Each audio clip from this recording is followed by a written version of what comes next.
नमस्कार दोस्तों, मैं हूं यश तिवारी। आप देख रहे हैं क्रिकेट फटाफट का 1014वां एपिसोड। आज 21 जुलाई की तारीख है और रोज की तरह आज भी आईपीएल को लेकर दिन भर की 10 बड़ी खबरें हम आपकी स्क्रीन पर परोसेंगे। स्पेशली दोस्तों, आईपीएल 2024 में एक नया नियम आने वाला है और ये नया नियम कई टीमों के लिए फायदा तो कई टीमों के लिए नुकसानदेह रहने वाला है। आज इस नए नियम पर भी बात करेंगे, तो एंड तक वीडियो को देखिए दोस्तों। वीडियो को लाइक और शेयर जरूर कर दीजिए। 2023 का आईपीएल बेशक खत्म हो चुका हो, लेकिन 2024 के आईपीएल, एशिया कप और वर्ल्ड कप की तमाम रिपोर्ट हर रोज सबसे पहले आपकी स्क्रीन पर देते हैं। चैनल को सब्सक्राइब नहीं किया है तो कर देना, सब्सक्राइब का बटन नीचे फटाफट हिट कीजिए और बेल आइकन दबाइए। चलिए दोस्तों, शुरुआत कर लेते हैं इस वीडियो की आज दिन भर की पहली बड़ी रिपोर्ट के साथ। तो ये खबर आ रही है युजवेंद्र चहल के हवाले से। आपको याद होगा दोस्तों कि कुछ साल पहले तक युजवेंद्र चहल रॉयल चैलेंजर्स बेंगलोर की टीम का हिस्सा थे। सरप्राइजिंगली आरसीबी की टीम ने उन्हें रिलीज कर दिया था। अब इस इंसिडेंट्स पर युजवेंद्र चहल का एक बड़ा बयान आया है, सुनने लायक है। यूजी चहल ने कहा है, I don't receive any phone call, no one even spoke to me. जब मुझे रिलीज किया गया आरसीबी के हवाले से, तो रिलीज करने से पहले भी मुझे नहीं बताया गया कि मुझे बाहर निकाला जाएगा, और जब रिलीज किया गया उसके बाद भी ना किसी ने मुझे फोन लगाया, ना किसी ने मुझसे कम्युनिकेट करने की कोशिश की। युजवेंद्र चहल ने बताया कि आरसीबी ने उन्हें सब कुछ दिया, उन्हें प्लेटफॉर्म दिया, आरसीबी के माध्यम से वो एक बड़े खिलाड़ी बने, लेकिन जब रिलीज किया गया तब उनसे कोई कम्युनिकेशन नहीं था और जो उन्हें पसंद नहीं आया। जाहिर है भाई, इतना बड़ा खिलाड़ी है, इंडिया खेल रहा है, और अगर आरसीबी का मैनेजमेंट इस तरह से व्यवहार करेगा तो जाहिर है किसी को भी अच्छा नहीं लगेगा, क्योंकि इससे पहले कुछ इसी तरह का वाकया हमें क्रिस गेल के साथ होता हुआ भी दिखा था। दरअसल दोस्तों, आरसीबी जो कई सालों से असफल हो रही है ना, बहुत सारे लोग विराट कोहली पर ठीकरा फोड़ देते हैं, लेकिन सच्चाई विराट कोहली नहीं है। विराट का प्रदर्शन तो बेहतर ही रहा है, विराट तो लेजेंड ही रहे हैं, लेकिन जो दिक्कत रही है वो आरसीबी का मैनेजमेंट रहा है। और यही चीज आरसीबी का जो मैनेजमेंट जिस तरह का बर्ताव करता है, जो इनके ओनर्स हैं या जो मैनेजर्स हैं जो बातें करते हैं, वही बात युजवेंद्र चहल ने, माफ कीजिए, बताई है। और यूजी चहल के इस बयान के बाद आपकी क्या राय है वो आप कमेंट बॉक्स में जरूर लिखकर बताना।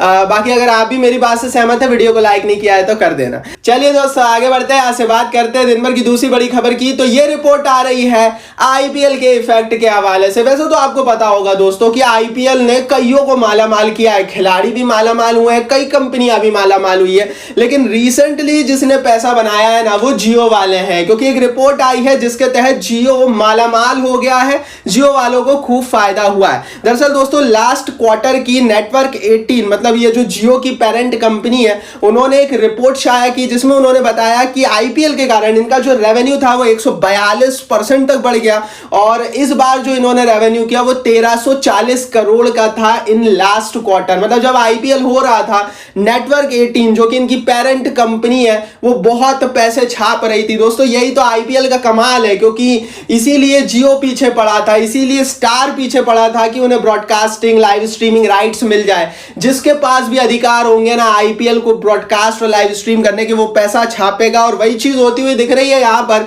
और इसीलिए भैया आईपीएल के इस इफेक्ट के लिए और जियो के इस फायदे के लिए लाइक जरूर बनता है, क्योंकि जियो का फायदा हुआ तो सभी लोगों का भी फायदा हुआ। लोगों को फ्री में आईपीएल दिखाया गया, अलग अलग एंगल और अलग अलग भाषाओं में दिखाया गया, जो कि बहुत दिन में पहली बार हुआ, तो लाइक तो बनता है। चलिए दोस्तों, आगे बढ़ते हैं, यहां से बात करते हैं दिन भर की तीसरी बड़ी खबर की। तो ये रिपोर्ट आ रही है आरसीबी के कैंप से, और फिर से खबर अच्छी नहीं है। जैसा यूजी चहल के साथ हुआ था ना, कुछ ऐसा ही रिसेंटली इनके कोच और मेंटर माइक हैसन और संजय बांगर के साथ होता हुआ नजर आ रहा है। दरअसल दोस्तों, जैसा युजवेंद्र चहल ने बताया था कि जब उन्हें बाहर किया गया, उनसे कोई कम्युनिकेट नहीं किया गया, कोई कम्युनिकेशन, कोई फोन कॉल उनको नहीं की गई। वैसा ही हो रहा है दोस्तों। रिपोर्टेडली आज की स्थिति में आरसीबी के किसी भी मैनेजमेंट पर्सनल ने किसी तरह की कोई भी बातचीत माइक हैसन और संजय बांगर के साथ नहीं की है। अभी तक तो ये भी क्लैरिटी नहीं है कि उनका कॉन्ट्रैक्ट रिन्यू होगा या नहीं होगा। कॉन्ट्रैक्ट रिन्यू की डेट निकल चुकी है, कॉन्ट्रैक्ट को अभी तक रिन्यू नहीं किया गया है, लेकिन अभी तक कोई बातचीत भी नहीं हुई है। मतलब असमंजस की स्थिति में डाल दिया गया है। और ये जो प्रॉब्लम हो रही है ना, ये माइक हैसन और संजय बांगर को हो रही है, क्योंकि अगर आरसीबी वाले बोल देते हैं भैया हम आपको निकाल रहे हैं, तो ये दोनों फिर दूसरी टीम ढूंढेंगे। लेकिन अभी तक कोई कम्युनिकेशन नहीं हुआ, विच इज नॉट गुड। और भैया जैसा कि मैंने आपको कहा और फिर बोल रहा हूं, आरसीबी जो लगातार हारी है उसके पीछे विराट को मत दोषी ठहराना, क्योंकि विराट लगातार चले, विराट ने अपना सब कुछ दिया है। ये जो आरसीबी का मैनेजमेंट है ना, वो प्रॉब्लम रहा है, और ये अभी से नहीं रहा है, जब से विजय माल्या हुआ करते थे एक जमाने में तब से ये प्रॉब्लम रहा है, और वो चीज फिर से देखने को मिली। अगर आप भी मेरे बात से सहमत है, वीडियो को लाइक नहीं किया है तो कर देना लाइक का बटन नीचे ही। चलिए दोस्तों आगे बढ़ते हैं, यहां से बात करते हैं दिन भर की चौथी बड़ी खबर की। तो ये रिपोर्ट आ रही है सनराइजर्स हैदराबाद को लेकर। दरअसल दोस्तों सनराइजर्स हैदराबाद ने एक अच्छी खबर सुनाई है, लेकिन ये जो अच्छी खबर सुनाई है ना, ये उन्होंने खुद के लिए नहीं सुनाई है, ये सुनाई है एंडी फ्लावर के लिए। दरअसल दोस्तों कुछ दिन पहले रिपोर्ट आई थी, लगभग 3 दिन पहले मैंने आपको बताया था कि किस तरह से जो ब्रेल ला रहा है, जो एसआरएच के कोच हैं, उनको भी बाहर किया जाएगा, उन पर भी ठीकरा फोड़ा जाएगा और उनकी भी छुट्टी होने वाली है। अब इसके बाद दोस्तों नेक्स्ट रिपोर्ट यह है कि राजस्थान रॉयल्स के बाद एसआरएच भी एंडी फ्लावर से बातचीत कर रही है। मतलब साफ है कि जो एंडी फ्लावर ने लखनऊ की टीम को छोड़ा है या लखनऊ वालों ने इनको निकाला है ना, इससे एंडी फ्लावर को बहुत ज्यादा फायदा हो गया एज ए कोच, क्योंकि अब इनकी डिमांड बढ़ गई है, और जितने पैसे लखनऊ सुपर जायंट्स में इनको मिल रहे थे उससे ज्यादा राजस्थान रॉयल्स या सनराइजर्स हैदराबाद जैसी टीमें इनको देने वाली है। तो ये अच्छी खबर है एंडी फ्लावर के लिए। किस टीम को फ्लावर करेंगे ज्वाइन और कितने में होगी ये डील, ये तो आप बताना कमेंट बॉक्स में। बाकी ये जरूर बताना भाई कि लखनऊ ने सही फैसला लिया या गलत फैसला लिया, कमेंट बॉक्स नीचे ही।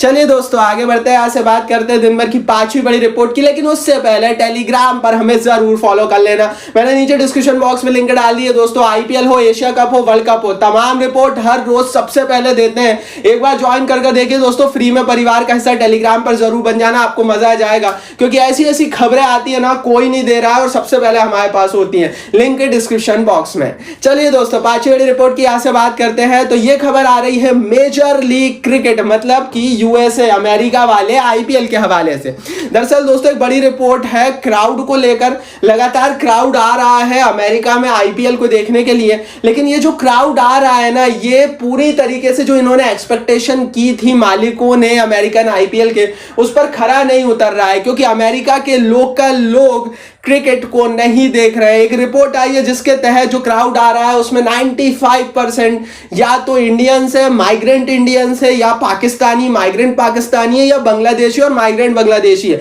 मतलब वो लोग जो यहां से नौकरी करने के लिए अमेरिका में बसे हुए हैं, वो लोग वहां पर क्रिकेट देखने आ रहे हैं, अमेरिकी आईपीएल देखने आ रहे हैं।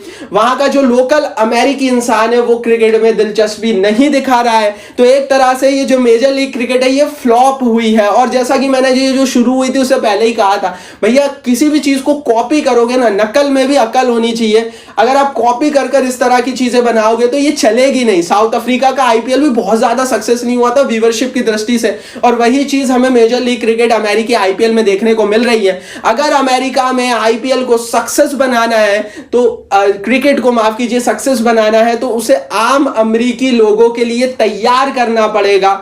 ये लीग कराने से, आईपीएल की कॉपी करने से कुछ नहीं होगा, और ये चीज इंटरनेशनल क्रिकेट काउंसिल को समझनी पड़ेगी। बाकी भैया वो ज्यादा समझदार है। चलिए दोस्तों आगे बढ़ते हैं, से बात करते हैं दिन भर की 7वीं बड़ी रिपोर्ट की। तो ये खबर आ रही है आईपीएल 2024 में नए नियम के हवाले से। एक नया नियम आने वाला है, ड्राफ्ट तैयार है, और अगर ये नया नियम आ जाता है तो 10 टीमों के लिए तो खुशखबरी होगा, लेकिन बेन स्टोक्स, जोफ्रा आर्चर जैसे प्लेयर्स के लिए बहुत बुरी खबर साबित होगा। दरअसल दोस्तों नया नियम यह है कि अगर आपको नीलामी का हिस्सा बनना है, नीलामी में बिकने के लिए आना है, तो बिकने के आने से पहले ही आपको अपने क्रिकेट बोर्ड से पूरे आईपीएल की एनओसी लेनी पड़ेगी, नो ऑब्जेक्शन सर्टिफिकेट लेना पड़ेगा।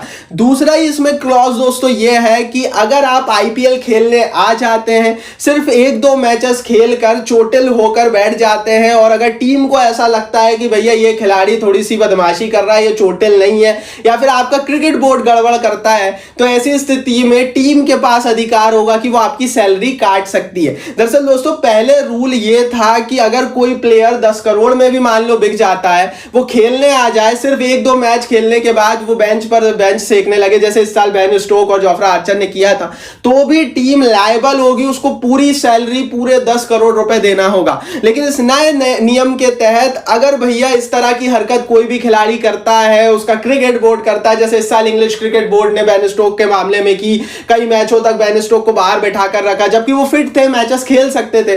अगर ऐसी स्थिति बनती है तो टीम उनकी पेमेंट काट सकती है और ये टीमों के लिए फायदेमंद होगा, क्योंकि भैया 12-12, 15-15 करोड़ रुपए देती है टीमें सिर्फ एक खिलाड़ी की सर्विस लेने के लिए, सिर्फ 2 महीने के लिए। और अगर इतना करने के बावजूद भी कोई खिलाड़ी 2-4 मैचेस के लिए ही उपलब्ध हो तो यह सचमुच नाइंसाफी है। और ये जो नया नियम है ये टीमों को थोड़ी सी ज्यादा ताकत देगा खिलाड़ियों को अच्छे से खिलाने के लिए, विच इज गुड, क्योंकि ये चीज हम लगातार अब आईपीएल में देखने लगे थे। प्लेयर बिकते थे, करोड़ों रुपए ले जाते थे, सिर्फ 4-5 मैचों के लिए उपलब्धता बताते थे, बाकी टाइम चोटिल होकर नकली अपनी बेंचेस सेकने लगते थे और इनका क्रिकेट बोर्ड भी जो होता था वो बहुत गड़बड़ करता था।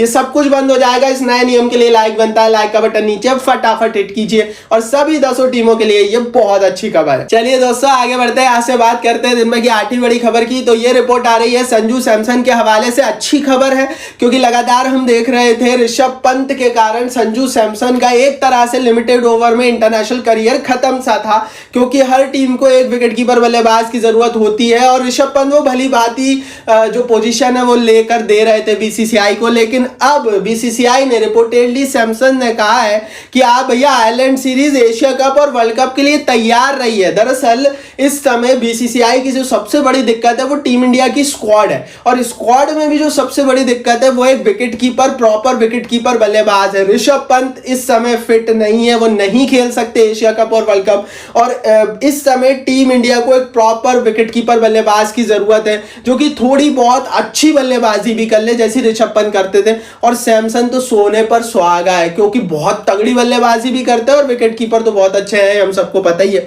एंड दैट्स व्हाई बीसीसीआई अब तैयार कर रही है सैमसन को as a proper wicket keeping बल्लेबाजी option Asia cup, world cup और आयरलैंड सीरीज के लिए। अब देखते हैं दोस्तों इस पर आगे क्या मोड़ आता है। आज की परिस्थिति में टीम इंडिया की स्क्वाड अगर आपको बनानी हो तो आप किसे चुनेंगे भारत का विकेटकीपर बल्लेबाज? अपनी राय आप नीचे कमेंट बॉक्स में लिखकर बताइए, कारण भी बताइए। चलिए दोस्तों आगे बढ़ते हैं, यहाँ से बात करते हैं दिन भर की 9वीं बड़ी रिपोर्ट की। तो ये आ रही है भैया ओडीआई वर्ल्ड कप के हवाले से प्रोमो आ चुका है। 2023 ओडीआई वर्ल्ड कप का प्रोमो आईसीसी ने रिवील कर दिया है, क्योंकि इस साल का वर्ल्ड कप भारत में हो रहा है तो प्रोमो भी बीसीसीआई के द्वारा ही बनाया गया है और शाहरुख खान एंकर और होस्टिंग करते हुए नजर आ रहे हैं पूरे प्रोमो की।